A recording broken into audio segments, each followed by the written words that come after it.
My name's Debbie Kahana. This is my brother Tony. Hi, Debbie. Hi, My Dad. Nice to meet you. Calling Pops. We love each other. That's Only Amanda. sometimes. So I guess I'll go first. Yeah. I started in the stunt business when I was, what was I, Dad? God. 7 or 8? Maybe 9? Little girl. He put me in a TV show called Marcus Welby, MD. And I was in a classroom with a bunch of kids, and I became an extra that day. That's how we started in the business. We trained as extras and then worked our way up to doing stunts. I got to meet Sally Field too. She was actually on that show, but nobody knew her yet. And then later on we did Flying Nun, right? This is really dating us. That's how I got started. Plus being in the martial arts, you know, we were always following in Competitions. you know, yeah, we had a karate school first, and we were all in the martial arts circuit. I used to kick some butt being little. You remember those days? Yeah, we all go to Seki's. Sensei Seki, yeah. He was a legend. And then but we started with Dad. Dad started training us when we were little in the yard at the. Rick and I started going to Pasadena Aikido classes, and Debbie was still little. She started after we moved from Pasadena to Chatsworth. Yeah, that's when I started, when I was in Chatsworth. But I started the dancing before you guys did. I was like 4 years old and I was already doing Hawaiian dancing. I remember that. That was in Hollywood. Yeah. We started piano lessons together. They had a whole group together. He played the drums, right, on stage with me. I Yeah. had guitar. What did Guitar. I do though? You had the Oh, piano. I had the piano. You did the piano, Rick did the drums, and he did the guitar. Oh yeah, that was fun. So he liked to bring us up in the music business, the entertainment business. Wanted us to grow up strong, so we were always in the martial arts classes. Then from all that stuff, we sort of incorporated it into our stunt training. To us, it was normal, everyday stuff, but to other people, it was really cool. They thought we were crazy. I got to ride on the motorcycle because I was the oldest, so I was riding on the motorcycle first. Yeah. Until I started falling asleep. Then we had a big crash.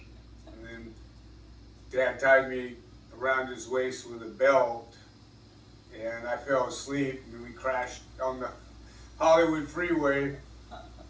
And then he called my mom and said, "Yobi, come get me." And he had a broken arm, and he was still holding me. And then I woke up and said, "Let's do it again." Yeah. How old was he? Oh, he was young. I don't 7 know. or 8. Couldn't do it in these days and times. They wouldn't let you do that anymore, huh? I don't know. You see Dylan's riding a motorcycle. Yeah, being young and growing up like that was fun. But that's tell them about the shows you did doubling children because you're small. Well, God, let's see. It's been a long time. Can't remember that I one. did a lot of stuff for Disney because they, you know, it was for kids. Most of the time, I doubled for boys. Yeah. You know, they wrap an ace bandage around my chest, and I remember doing a backwards fall from a ship, 30 feet up. That was for Disney, and I think it was for some sort of video for the new Disney that they were building in Japan at the time. It actually went in one of their rides or something like that.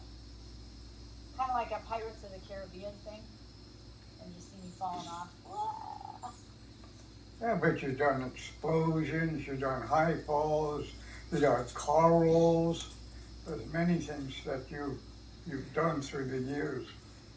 The car rollover was a fun one. Yeah. That was. Remember, the director didn't want you to do it? No, because I was A girl. a girl and he wanted a He guy wanted me to do it. but it was for A a girl. girl that was driving. So apparently he didn't think a woman could do it. But I kind of got a little teed off about it and told him that I would take him to the union. Yeah. He would sue me and him.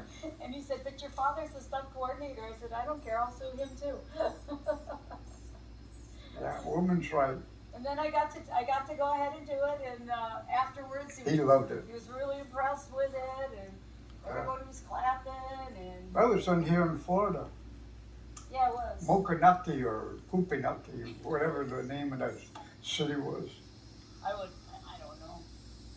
I remember, but I remember the girl was, it was back Cloris Leachman's show, but that wasn't the star of the show. It was a pretty girl. Crystal Bernard. Yeah, Crystal Bernard. She was the star of a TV show called Wings back then, and she was kind of a big name at the time, and I doubled for her. It was a Hallmark movie. Yeah. Hallmark made it, and it was really good. I took a car up a ramp, rolled it a couple times, or once or twice, stopped right in front of a tree. It was at nighttime. Oh, it was supposed to be in the afternoon, and we waited until 3 o'clock in the morning to do it. Yeah, and we had to make it rain. Remember that? They had to make it rain. And the guys had to dig a hole to put the ramp in. And he was driving the car that made the made other me cars swerve. I remember that. He looked at me and he said, Don't hit me. he said, just keep going. Remember? Yeah. I think he said, just keep going and then I'll turn. And so that's when, because I headed straight for the ramp, he headed straight for me. We came like just inches of each other, and then all of a sudden he moved that way and I went over. It was awesome. We got it on video Yeah. somewhere. So That's just a that's lot one of shows. them. And I did a lot of stuff for Unsolved Mysteries and Earthquake, yeah. a lot of shows. When I got older, I did Earthquake and I did the Titanic. Thornbirds. Kim. Yeah. Thornbirds. Thornbirds, yeah. That was older. And But then- there's just a lot of shows involved. If we put them all together, the whole family, we probably have more than 1,000 shows, which all the Kahanas did. Quite a few. You know what's funny is talking about some of the stuff that we did that was crazy. There wasn't even for a TV show or movies or anything like that. And We did a lot more stunts before we started doing stunts. Yeah.